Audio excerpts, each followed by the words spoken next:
Talking about mafia language and mafia communication strategies might seem a contradiction, given that in Sicily the best word is the one that is not said.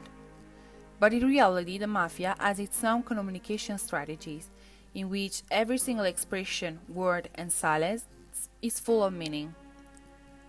The mafia was born in Sicily, a beautiful and precious land, brave and strong, devastated and usurped, destroyed and exploited, but a land of wonder and unique amazement. It is essential to analyze the context of this phenomenon, a social one that first manifested itself 145 years ago. A phenomenon which, according to Judge Falcone, could have been extinguished many years ago. The state did not want to see, or it pretended not to see, because it was the easiest way, the most convenient, because everyone knew but no one spoke. The action of the state has failed not only in the fight against the mafia, but also in the protection of collaborators of justice, from Tommaso Buscetta to Antonino Calderone. They represent the first pentiti in the history, but also men who may have repented. Buscetta suffered the worst of tortures and lost 10 members of his family. Contorno, on the other hand, lost 35. The action of the state has failed to protect our men, their men, the men of the state, from Falcone to Borsellino, from Impastato to La Torre, all killed by the mafia for the state. An inquiry carried out in 1876 by two members of the parliament, Leopoldo Franchetti and Sindone Sonnino, presented an island ruled by the mafia, a rough and ignorant but extremely powerful criminal organization. It shows the people's need to belong to a group and to recognize themselves within it. This determines the birth of a communicative code, of strategies put in place in order to go unnoticed or to be understood only internally, creating a language specific to the group. The protagonists are the men of honor, who act according to solid rules such as omertà, which is silence, the obligation to tell the truth, and oath. The men of honor follow a long series of prohibitions and duties laid down in the stages. The stages are manuscripts listing all the rules to be complied with and are drawn up by the boss. The verbal expression of the man of honor is purposely not clear, not transparent, what we shall define semantic obliquity. A strategy is used for of all the elements that make up the language: silence, metaphors, implicit allusions, and intimidation. This principle is closely connected to the rule of truth, because it allows, playing on the strength of ambiguity, to affirm something in an indefinite way, with a very precise purpose, but without being able to be denied. Buscetta himself states that never a man of honor expressed himself sincerely. An example of this opaque language comes from Vincenzo Codicello, a Palermo entrepreneur and owner of L'Antica Focacceria San Francesco, who made headlines for refusing to pay the pizzo, the protection money. The mafiosi spoke of a contribution to support the families of prisoners and never mentions the term protection money, or pizzo. Certainly this definition presupposes much more emotional and sentimental impact, far from its nature, a mere form of blackmail and extortion. There is a cure for language which reaches maniacal levels. Reading Judge Falcone's memoir, two anecdotes particularly struck me. In the July of 1984 in Rome, Judge Falcone was interrogating Tommaso Buscetta when the boss of the two words began by saying, "I have no more cigarettes."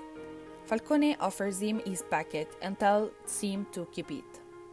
The next day, Buscetta made it clear that he had accepted the packet of cigarettes because it was already open. If it had been a carton or a whole packet, he would not have accepted them, because it would mean that he intended to humiliate him. The gesture, almost natural but overflowing with symbolic importance, suggests something pathological about his attachment to details that are not common and out of ordinary knowledge. For example, the appellation signore has nothing to do with the French monsieur or the American mister. It simply means that the interlocutor has no rights to any title, Otherwise, it would be called uncle, Dan, doctor, commendatore, or engineer. Analyzing the language of the mafiosi, one perceives certain analogies with the definition of jargon. The common denominator is the secrecy, the ability to speak without being understood by the others, who do not belong to the group. It was a rule not to speak in written, from and about Cosa Nostra.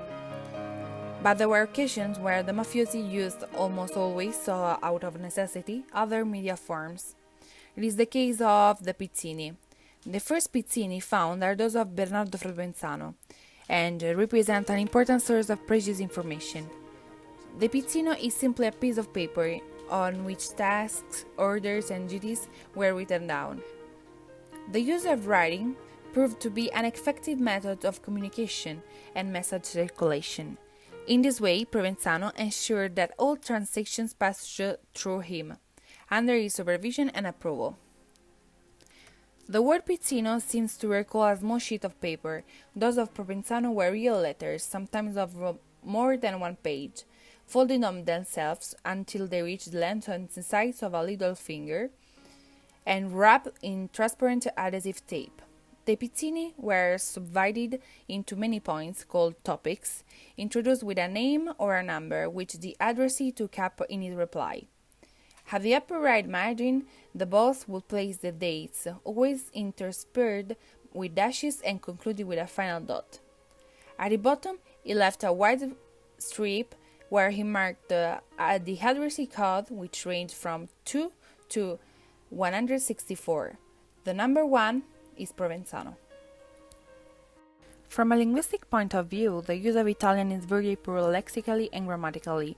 They always have the same incipit, a carissimo, and subsequent sentences in which the boss asks about the health condition of the addressee and his family.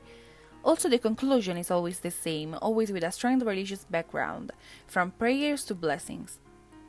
As already mentioned, the pizzini are characterized by the use of an ungrammatical and dialectal Italian, with serious grammatical and morphological errors, a sign of a very low level of education. Provenzano, in fact, had not even finished the elementary school. This is where the school comes in, as an institution and as a symbol of planning. Minors joined this organization in order to secure a place in the world, a future and a prosperous one.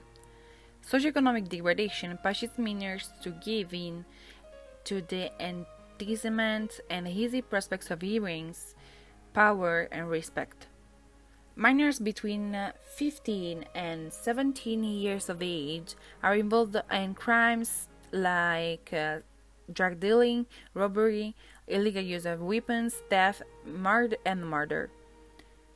The first person to talk about the mafia in schools was General Carlo Alberto della Chiesa, showing his faith in young people. The first real anti-mafia education was promoted by Professor Nando Benigno, who worked both in Milan, a land considered immune to the mafia, and in Brindisi, a land where the mafia proliferates. Schools are the key to solving long-standing social and cultural problems. It is the only institution able to provide young people with an education, a culture, and the opportunity to choose. Reeducating young people living in precarious, unhealthy, and worrying contexts means giving them the hope for a new life, giving them a future, giving them the chance to grow up and choose their own path.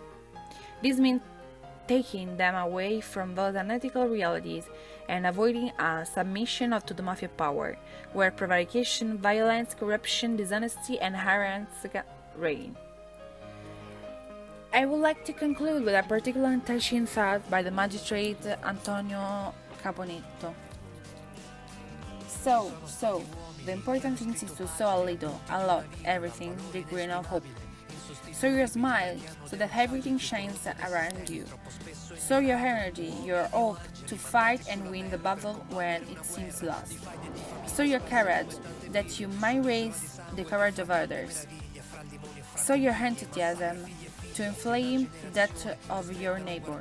Sow your generous impulses, your desires, your confidence, your life, So all that is beautiful in you, the smallest things, the little things, so and have faith, each grain will reach a small corner of the earth. A poem with which he used to end his meetings with young people in schools. A part undertaken after the death of magistrates Giovanni Falcone and Paolo Borsellino. He promised it next to Paolo Borsellino's coffin. I swore to him that, as long as I had sufficient breath, strength, and voice, I would continue to go around the country to speak to young people, as I love to do, to talk about the ideals for which he, Giovanni Falcone, and so many others who have fallen.